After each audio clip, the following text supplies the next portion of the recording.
Let me start by saying when I joined Santos in February last year, at that time, the day I started the job, $27 oil price. So my priority was to stabilise the business. The business was hemorrhaging cash. Morale was at a pretty much all-time low. And really the company was lacking a bit of direction, to be quite frank with you, at that point in time. It had been a pretty tough 1.5 to 2 years for the company.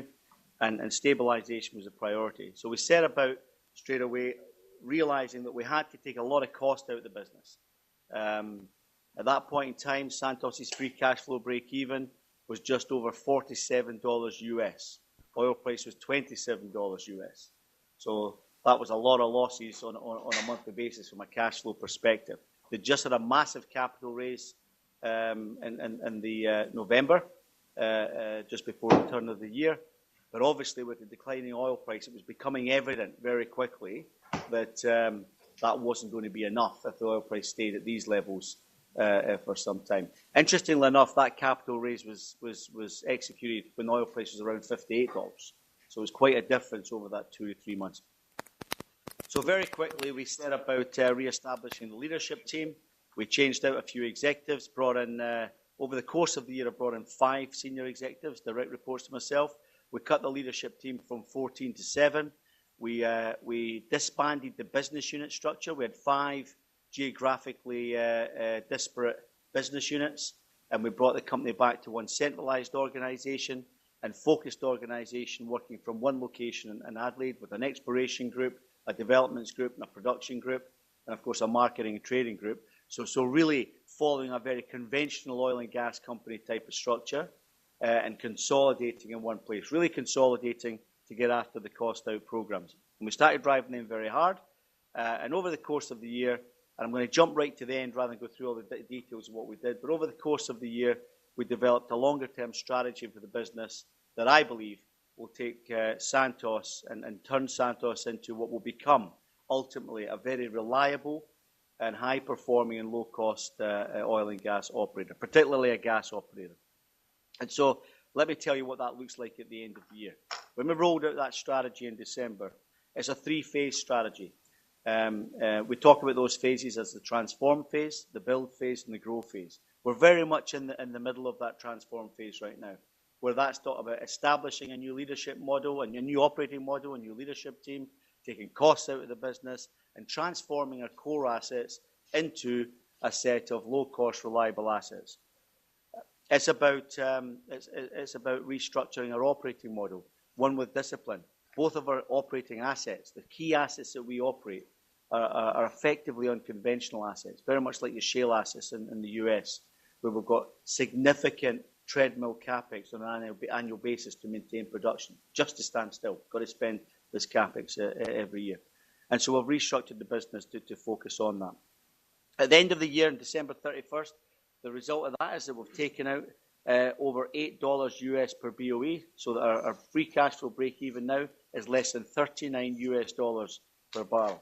And what that means for Santos is that today going forward, Santos is a company that when the oil prices, for every $10 US oil prices above our free cash flow break even, we will spin off $300 million US in free cash flow.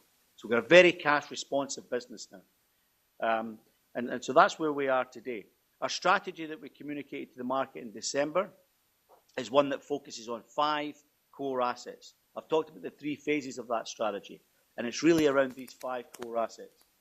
And really, well, those assets are the one thing they've all got in common is they're large, they're long life, they're gas assets, and we're talking about GLNG, we're talking about the Cooper Basin, PNG LNG, Northern Australia, which is primarily today DLNG, and of course our West Australia domestic gas businesses. We also communicated that our non-core assets will be packaged up and run separately out of Sydney. So a separate organisation, a lower cost, a leaner cost operation.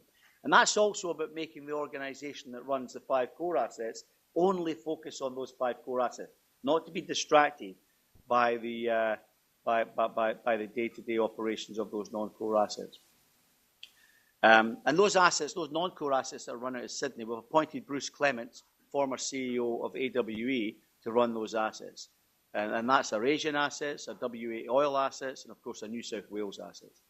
And Bruce is now in place. He's been in place from the 1st of January, and his objective is to run those assets for value. So we haven't jumped to any conclusions in terms of what the outcome of that will be, but ultimately what that means is if there's a trade deal to be made, somebody comes and offers us good value for those assets, then given that they're non-core assets, of course we would consider that as an outcome for those assets.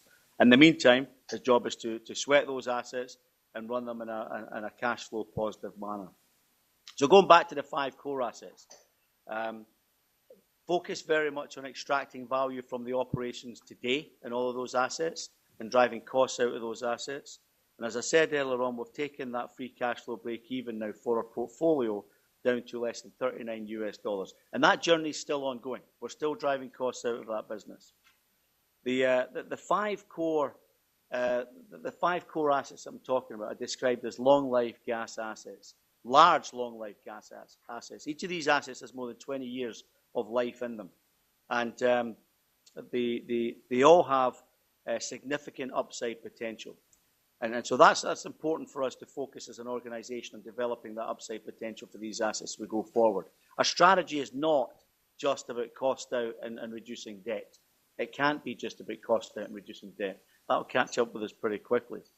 And if I go around those assets and I start with the Cooper Basin. Cooper Basin today is stable production. I describe it as stable production.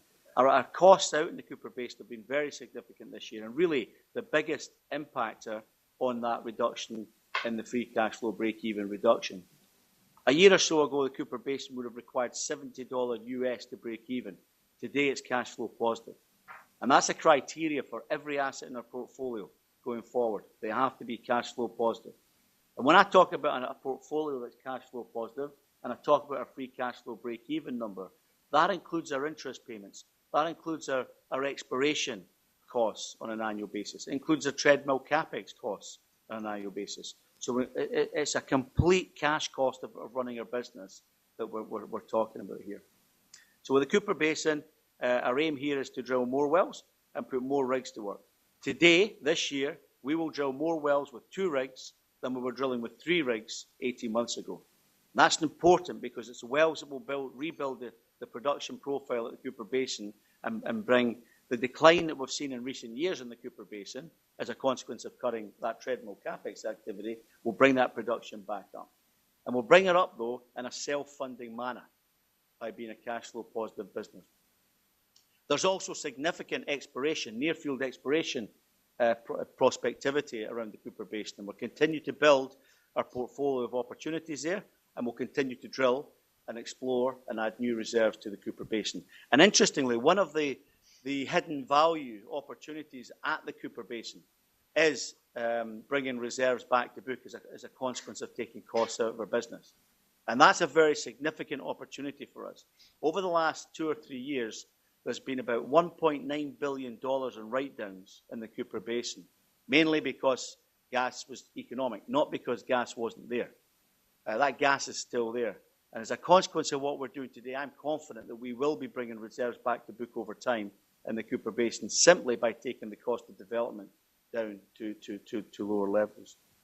If I then go to GLNG, and I've done this the kind of wrong way around this morning, so I'm changing it around from yesterday just to keep me fresh. Normally I talk about these 2 assets last, but if I go to GLNG, GLNG has given a bit of concern in the market because it's still in that ramp-up phase of an LNG project, and there's a lot of concern about is there enough gas, and I suppose that concern will always be with us because the model was built on both indigenous gas and third-party gas. It was always, this project was sanctioned on that basis. It's going to be a mixture of both.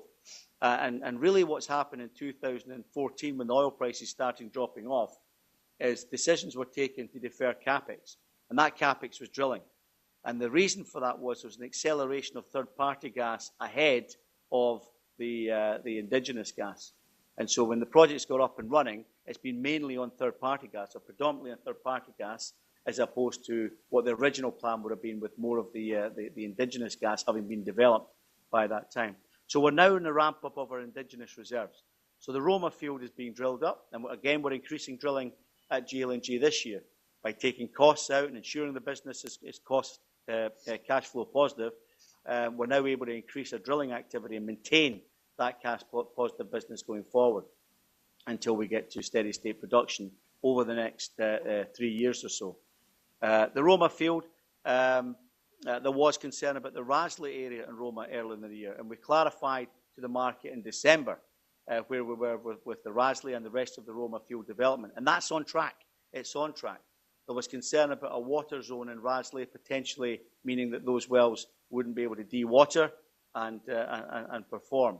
However, what we've shown is that we've been able to successfully isolate that water zone on the 3 wells that we've tested, and now we're going through the dewatering phase on those wells. Only 1 well in that area has dewatered, and it's producing at the rates we expected pre-FID for the project.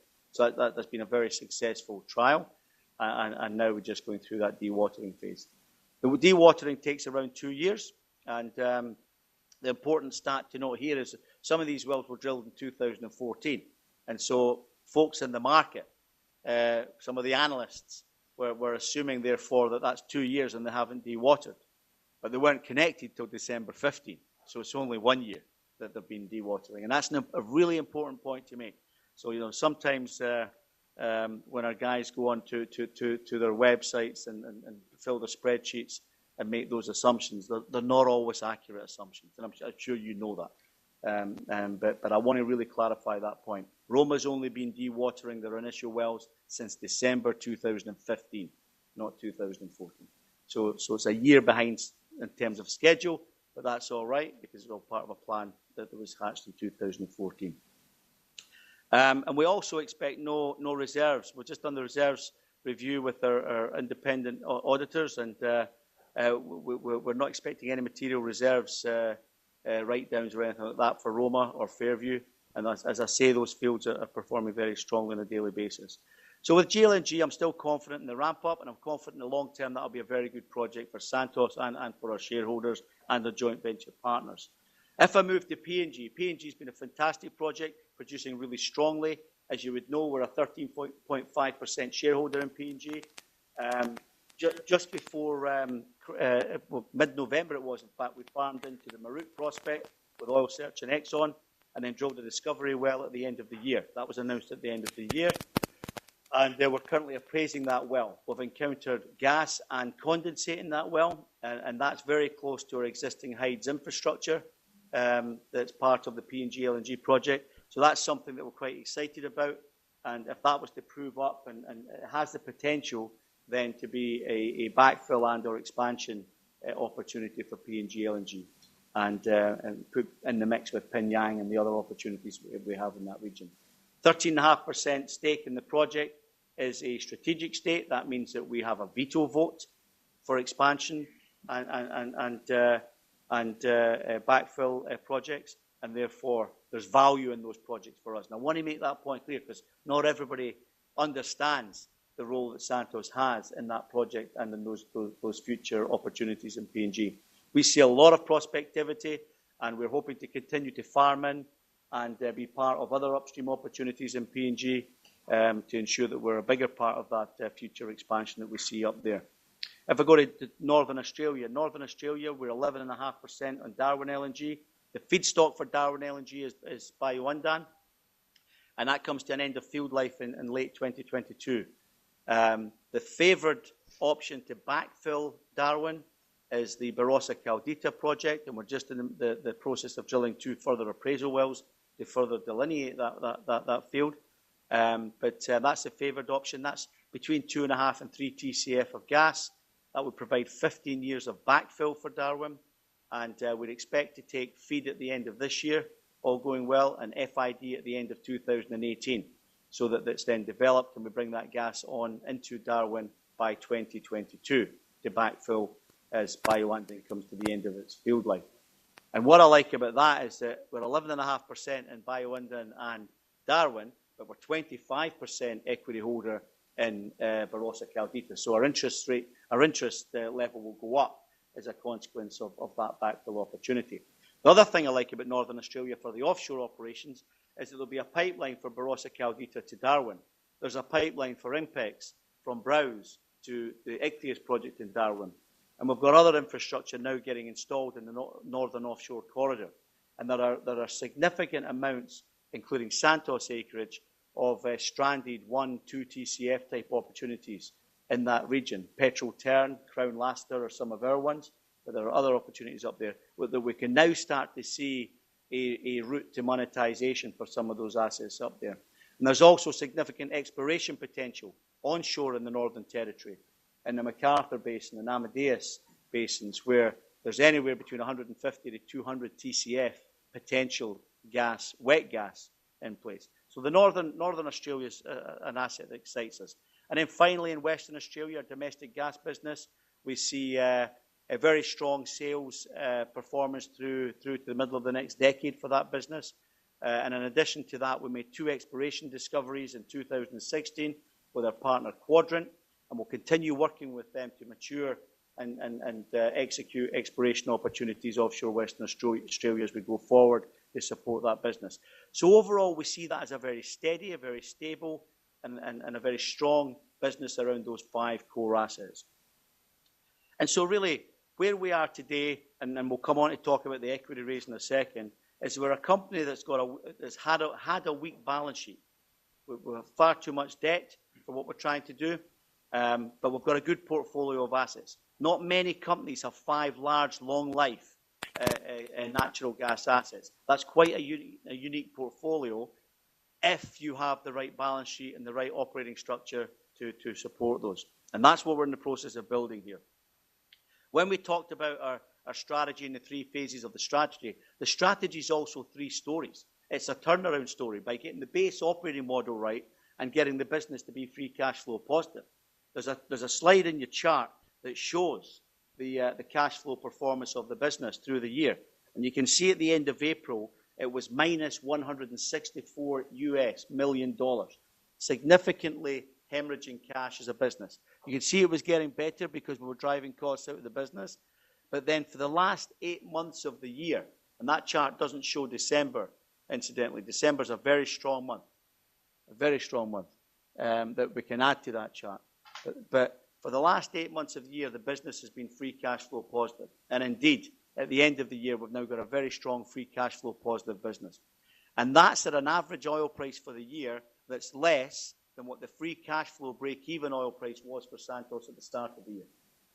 And so that's an important point that I want to make. The business really, truly has taken cost out and on a sustainable basis. We have completely changed our operating model. So it's 3 stories. It's a turnaround story. It's also a story of asset or portfolio simplification and focus by focusing on 5 core long-life natural gas assets and making those assets equally strong across our portfolio over time. And that's another important factor. It brings diversification to our portfolio that very few oil and gas companies in this region would be able to boast. We can't yet, but that's the objective, to build the weighting of each of these assets in our portfolio. And finally, it's an oil price leverage story. And what we mean by that is that 70% of our sales or our production is oil price linked contracts. And so we're very heavily exposed to oil price. By taking our free cash flow break even down to below 39, we've reduced a lot of the downside for oil price, for the oil price risk.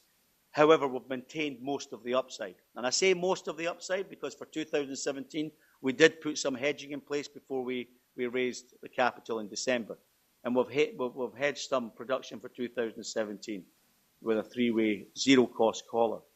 In fact, we've hedged 30% of our oil price-linked production for 2017, which gives us significant downside protection. So we believe we've taken away a lot of the downside risk, and we've maintained an oil price leverage upside exposure.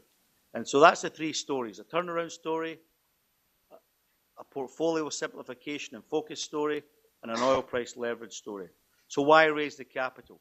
Well, in addition to taking cost out, we also made a commitment that by focusing the business on free cash flow generation, we would reduce our debt levels by $1.5 billion over the next 3 years, $1.5 billion over the next 3 years. And that would be from cash proceeds from operating cash flow, from the sale of non-core assets and or the sale of infrastructure. That commitment still stands over and above this placement. That's a really important point. We are still going to do that despite having raised capital. But what the raising of capital allows us to do here is to strengthen the balance sheet, not necessarily by directly paying down debt today, but by giving us the capability to do that, to give us a stronger credit rating position, and to give us far more flexibility in how we deal with our refinancing and or repayment options that we have with respect to debt. But more importantly, it positions us and allows us to execute those build and grow activities as part of our strategy, to farm into the right opportunities, to continue to progress with appraisal wells for Barossa Caldita and to bring that project forward. And that's a really important point in this, is to position us, to allow us to continue to take the business forward, not just to manage the debt. The big difference really for us in terms of balance sheet is our gearing ratio. So our gearing ratio before we did the placement in December was over 40%. It's now 32%. Our objective for our operating model is to take that to around 20%, hence the $1.5 billion debt reduction over the course of the next 3 years. So that's a high-level summary of where we are as a business. It's a high-level summary of how the business is performing.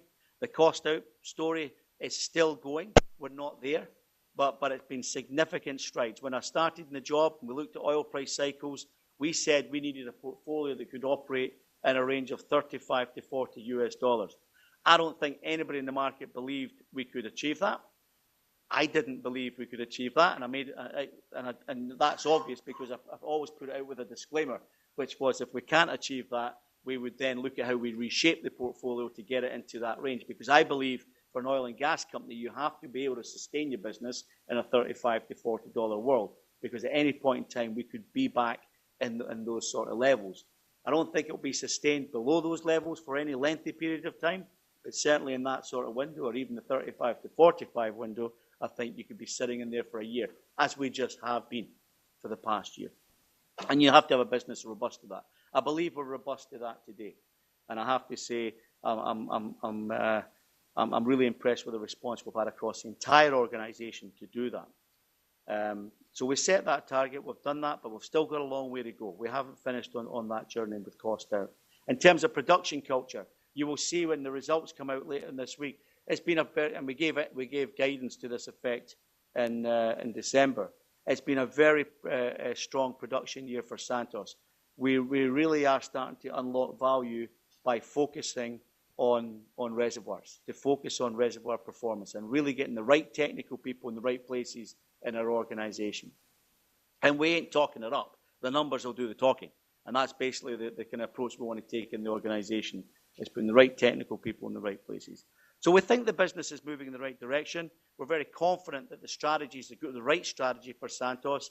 The assets that we're keeping in the core portfolio are the assets that we're good at managing, and we believe our operating model is suited to. The ones that are in the non-core are the ones that we think our model and our experience is not suited to. And they may be better run in a different way and or under different ownership, if that indeed is what occurs. In terms of the share purchase plan, it was important to us to give all shareholders the opportunity to participate. And in fact, the way we've done this with the placement and the share purchase plan, we can say that over 95% of our register at the time of executing the placement will be able to participate and not be diluted. Unfortunately, there's a few high wealth individuals that don't meet that criteria, but it's a very small percent of the register overall. And so we're pretty happy with the results of the placement. It went very successfully, heavily oversubscribed, and brought a lot of new instos onto our register. And that was important to us. And it was one of the key drivers for doing it, because in the second half of 2016 on my roadshows, I heard continually from many institutions here in Australia and overseas, and particularly in Asia, that they couldn't invest in us because of our balance sheet. And so this has made Santos much more investable as a company. And that was important to do that. The share purchase plan itself, the key points I want to make from that, you've got the details on the slide here, but the key points are that the offer closes at 5 p.m. on Tuesday, 31st of January. The offer price is $4.06, which is the same price we gave the institutions, or or a 2% discount to the VWAP over the 5 days leading up to the 31st of January. And the other important note I should probably highlight is that the broker handling fee has been set at 0.75% or 75 basis points. So that's the key points with respect to the share purchase plan. We hope that our retail shareholders will take it up and show confidence in the company. But I'm very confident that our strategy is the right strategy. I'm very confident the direction the company is moving in is the right direction, and that we're going to have a very strong cash flow positive business over the next few years, and one that will be robust through the cycle. And that's important. We're building a business that can be robust through the cycle. And I will remind everybody, the one number that I want to kind of leave everybody with. Last year, everybody left my presentations when I came into the job with the 35 to 40 thing and kept throwing it back at me, so I could never hide from it. So the one I want to do this year is the 10-300. So for every $10 oil prices above our free cash flow break even, we should be throwing off $300 million in free cash flow in 2017.